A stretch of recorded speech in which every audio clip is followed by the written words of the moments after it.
So this is a game where I played as Jake, and the other person was Adder. Pretty common matchup. Uh, Adder and Jake are usually the top tier picks for tier 4 because, well, extra movement, and Adder's power, I'd say the main reason why it's really good is not because of the +1 move, but because of the 10-10 bonus.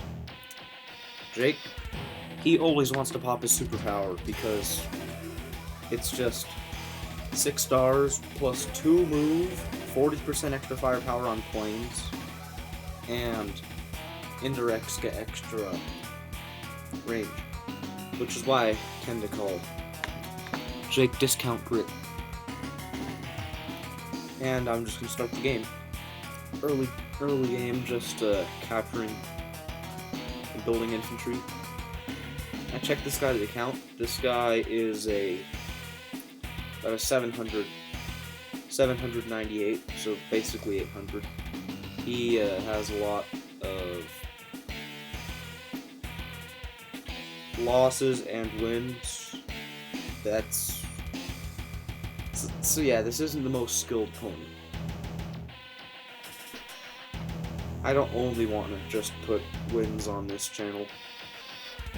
I also want to put some losses, but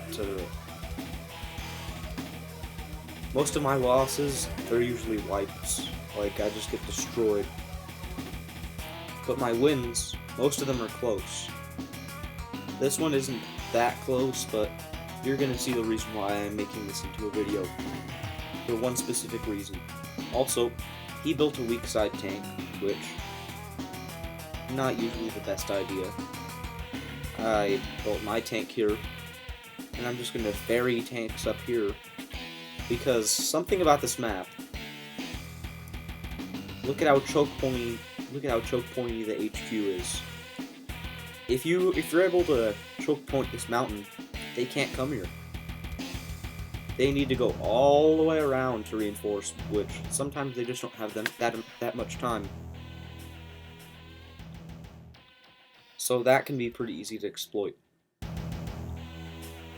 Also, this map's graphics is the desert graphics, which I'm not sure how I feel about it. I mean, it's pretty cool. Just, I'm used to the normal graphics, which is why I don't love these graphics. Another thing about this map is, you see these two cities here and here? The main thing about those is that if you have a unit plunked down here, it's invincible, at least if it's a tank, because they attack a tank, that means they attack from a shoal, and you're on a city, so that's a winning engagement.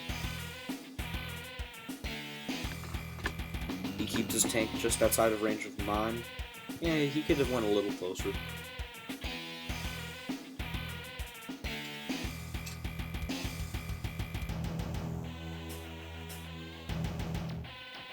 He builds another weak side tank because I'm forcing him to. And here the tank chain is just keeps on going. However, what's kind of problematic is I only have 8k, 3 bases, which means if I'm gonna build a tank, I need a base skip. And look at what I was talking about. He seems to be pressing hard in the middle because he's already going for one of the contested properties. The thing about the middle on this map is, look, on the sides, there are 4 contested properties on each side. However, in the middle, there's only these 2 contested properties because this property and this property are close enough to the base to where they're not contested. And I have to build an artillery here because I can't afford a tank. And he's smart, he's not going for it. And now, I could attack this tank, but pretty sure he follows it up with another tank chain, so that tank is protected. Yep.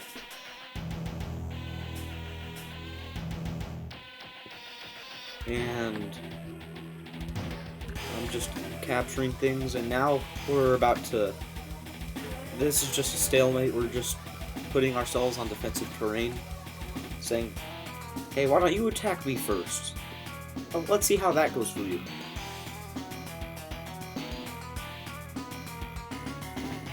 And the thing about this is that now this is 2 tanks against pretty much 3 tanks, because I had to break my tank chain.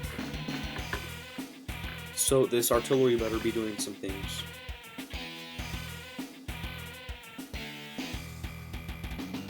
Yeah, tank on HQ, I'm not going to even try to attack that.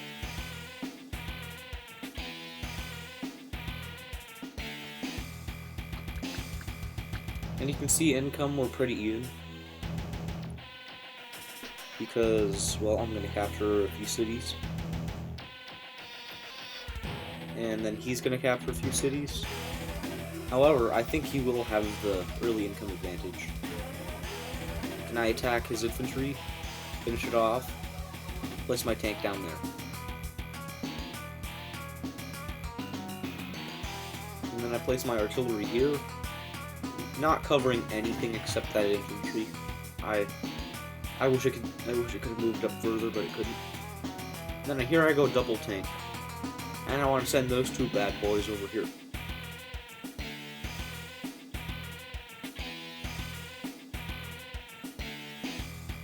Oh.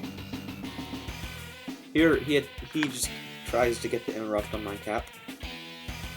Doesn't get it. There's only 33% chance of that working.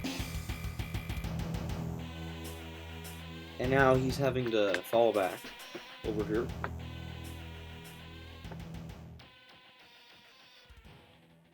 And now he's funneling troops into the middle and over here. And now my small force over here seems like it's gonna get destroyed. He built another tank, and he built a tank over here.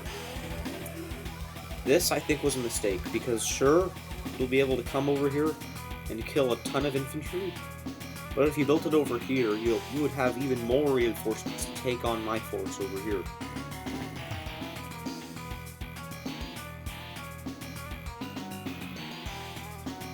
I move my infantry back, attack with the tank onto his tank, and I attack his tank over here. Attack it again. Didn't get the kill, only 33% chance of that happening, but then I finish it off with the infantry. And I put my tank, and I put my artillery here as kind of bait, because if he attacks my artillery, what is that going to take? He'll deal 5 HP of damage, maybe 6, but then I get to attack him from a city, and he'll be on a shoal.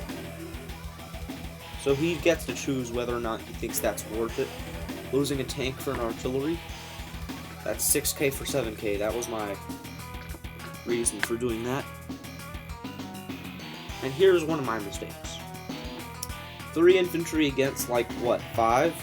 Yeah, I'm not going to win that. So yeah, that was not the smartest idea. However, I am sending a tank here to reinforce, because I see 2 tanks in the middle. And I didn't want to completely forfeit the middle. Lucky roll, 33% chance that I got. Actually, I don't think it was quite 33 because of Jake's plus 10% attack on planes. That probably increased the chances to around 60%. Much more likely. And then I go double tank artillery because I had enough money to. And now he goes, he attacks my tank. Finished. He pops side slip. Gets to attack my tank, which really hurt. Luckily it didn't die. Now he's attacking my infantry, killing them all off. Over here too. Which, yeah, things aren't looking the greatest for me. Despite me somehow still having a unit count advantage. Most of my units are weakened. Finishes off my tank.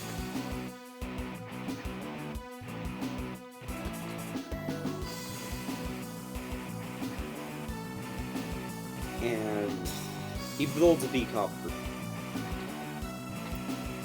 which I would have preferred for him to build a tank here, and just keep on funneling tanks, because that's working for him right now. something that I did that made me take a video of this game was this.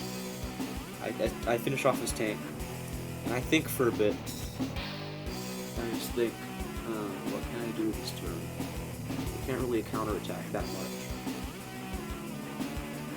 I pop Beatdown. Just for this one artillery to attack this tank, because +1 range. Bam! 8 HP damage. And then I finish off that tank. And here I try to kill, which I of course don't. And now, I'm just trying to have these 2 infantry hold off these 5 infantry and tank. So I know that's not going to be possible. So now, I just need to bet that this needs to work. This needs to work, or else I lose. I capture the city, I attack his tank.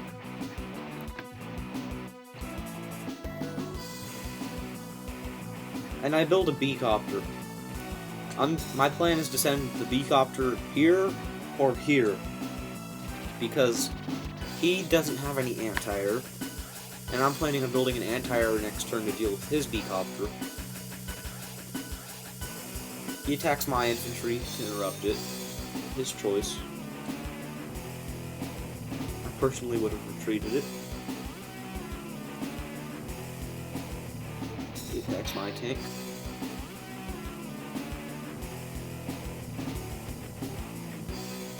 Interrupts my cap.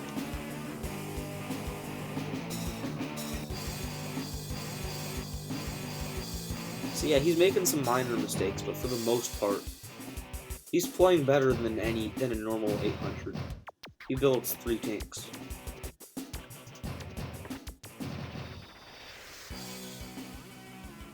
I finish off his tank with my artillery. Get a shot for my city. I decided I still should have pulled back, even though I had that nice shot. Finish off that infantry.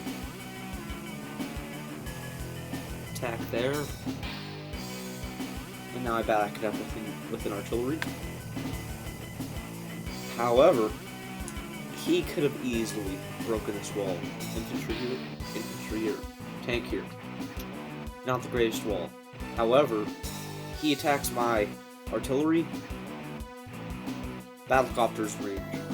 Plus, these 2 tanks will be able to punish, so luckily that was there. Didn't get the kill. I attack 1 HP tank onto 1 HP tank.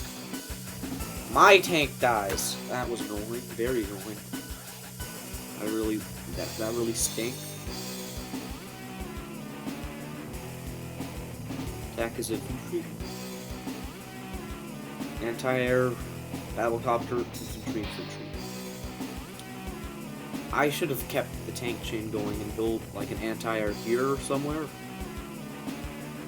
Because now, if I built the anti-air here, it could have went here to get there. It would have just taken 1 turn more. But the anti-air could have easily went here too. Attacks my tank. Retreats his 1 HP tank, which killed me. I'm a little annoyed about that. Now he's just finishing up all of my stuff. Which is not the greatest. And he's actually pulling back, which is probably the smart thing to do.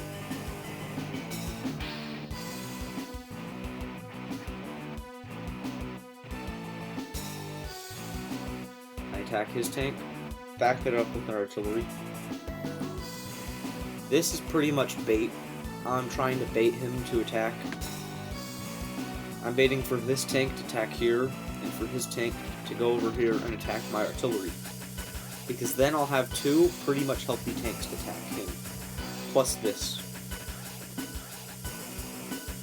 And now I'm just trying to capture cities. And I'm capturing cities, I have the income advantage, yay! Look at all of these cities that are in jeopardy. He's probably going to get every single one of these. And if I'm not careful, he can even get my HQ. That's concerning. That's why I send my other battlecopter over there to deal with that problem.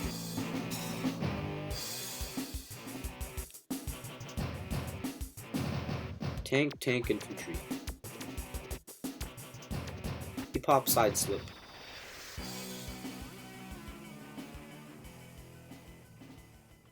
Let's see what he can do with it. Interrupts the cap. Fully interrupts the cap.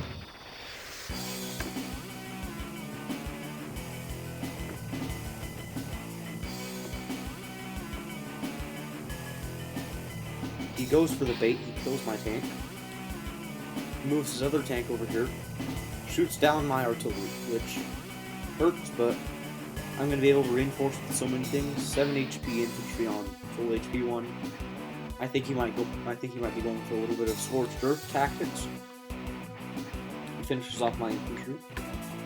And now he's capturing 2 of my properties, which is going to hurt a lot.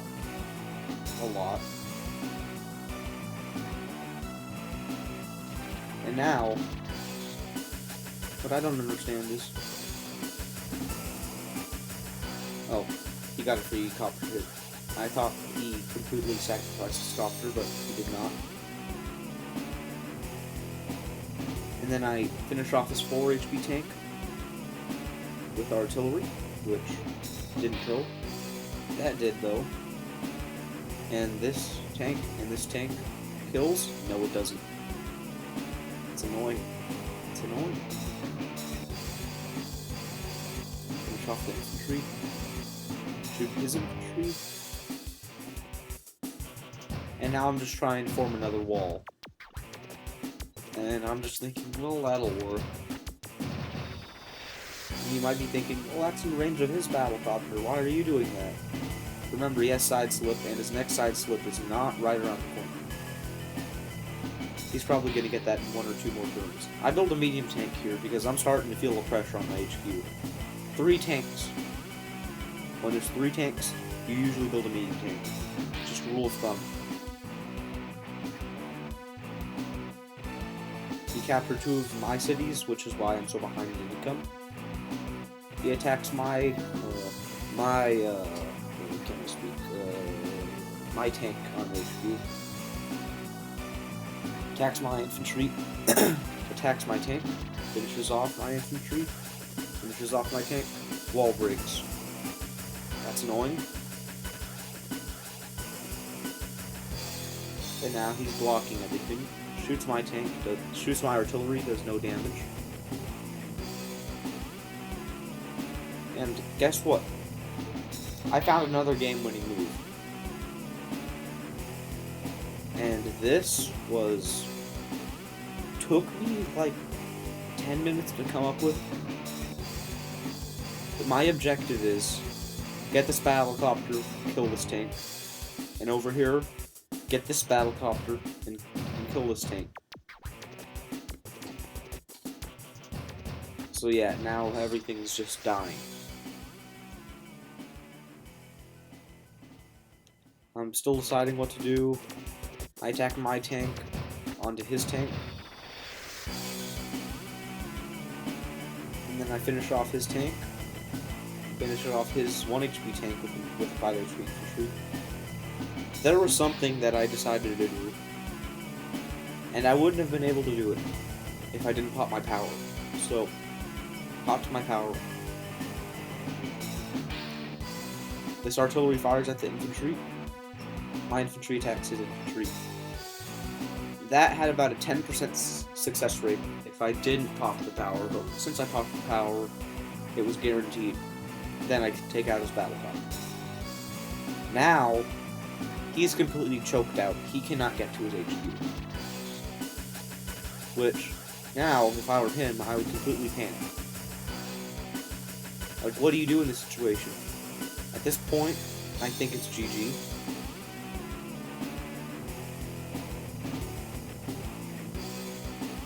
I attack this tank, then I use my other tank, attack here. That had about a 50% success rate. That allowed me to get his battlecopter, which was really nice. And now I'm just having to Pretty strong counterattack. What do you do if you're this guy in this situation? Nothing, right?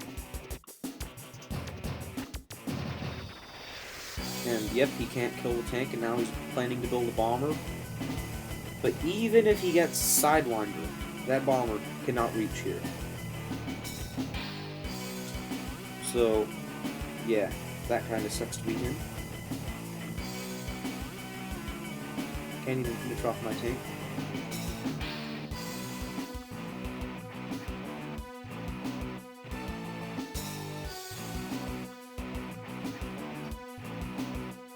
And soon enough, I move my anti-air back, attack his tank, then I join it just to make sure he can't break through. And now I'm just making an impenetrable wall, and I got his HQ. And now I'm just cleaning up his troops. And now time to mess around because the game is won.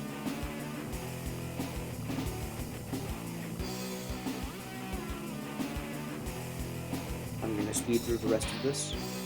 3 tanks.